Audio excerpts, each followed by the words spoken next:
Do you ever have that moment when you are watching a movie or playing a video game and you're like, what the hell is going on?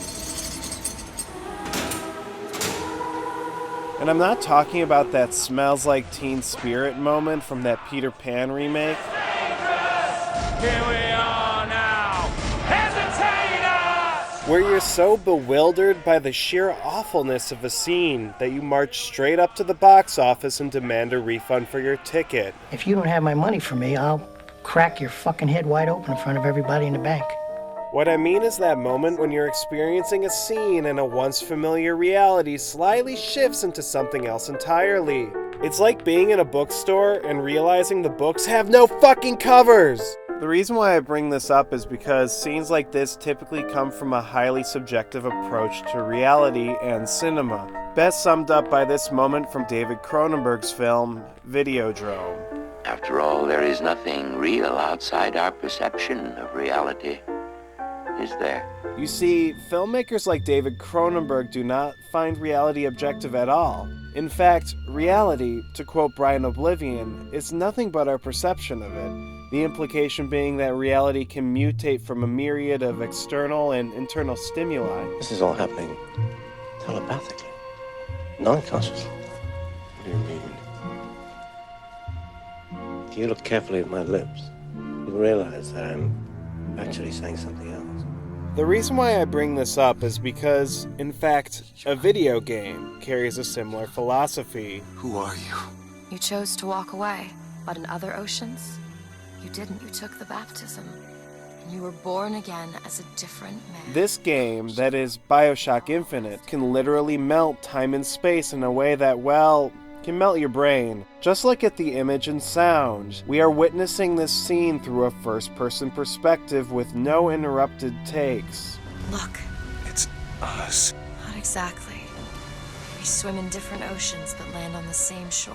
This perspective heightens the subtle shifts in reality as we witness it firsthand. Everything feels experiential through the eyes of the protagonist. Time and space are literally collapsing before our eyes. There are so many choices. They all lead us to the same place. Where it started.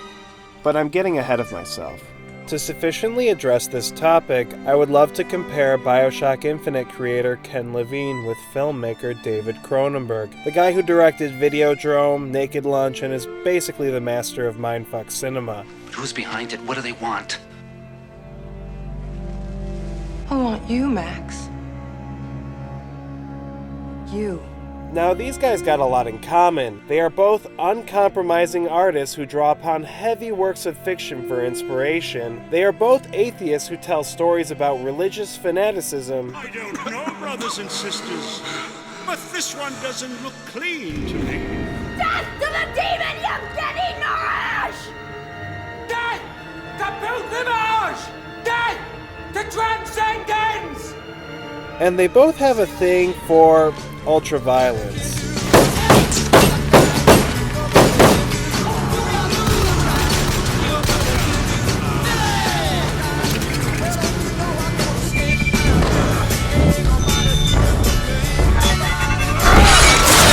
I can get into these unlikely parallels for hours, but what has always drawn me to these directors is fairly obvious by now. The way they manipulate time and space and motivate it through the characters' crumbling subjectivity is endlessly fascinating to me.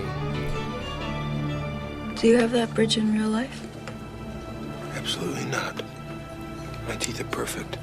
What we want out of art, out of games, out of our creativity is dangerous because our minds, as the animals that we are, have not really kept up with our technology. What Cronenberg is saying is that we are basically messing with something we don't understand. Let's take a look at his movie Existence, which, incidentally, is about people inside virtual reality video games. I do feel the urge to kill someone here.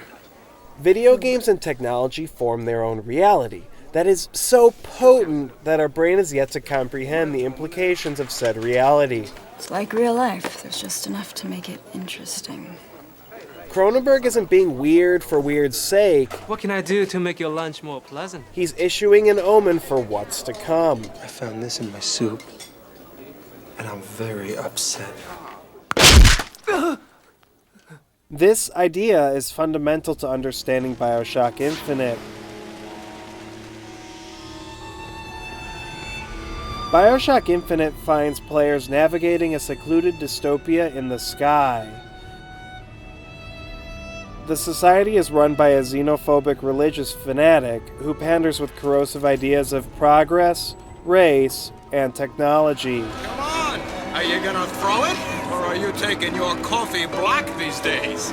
I think we're all interested in sort of utopian structures, and we're all interested in how technology and society sort of fit together and how they impact one another. The plot even goes into quantum mechanics and parallel universes, to the point where the whole religious part gets overshadowed. Like, take a look at this scene.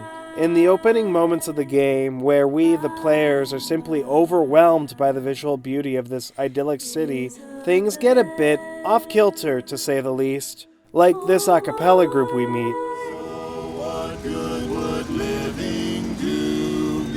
Wait a minute. Isn't that? No, it can't be. God only knows what I'd be without you. Oh, it is. It's the Beach Boys.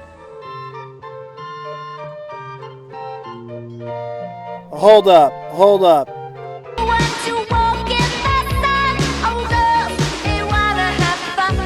I know, yeah, I fucking knew it. That's, yeah, Cyndi Lauper. So with all this weird shit going on, what is Bioshock Infinite about? Is it an indictment of religious fanaticism? A sci-fi Cronenbergian mindfuck? Or is it just a miasma of disparate parts that don't fit together?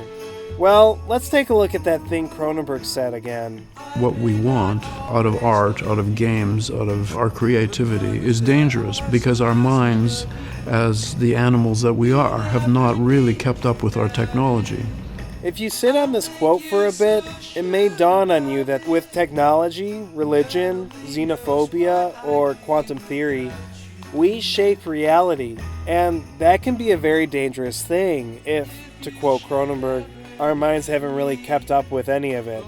Bioshock Infinite explores those repercussions of the realities we create and how irrational these realities may become to the point where we don't even recognize what we've created. I need to find a landmark and figure out where the hell I am.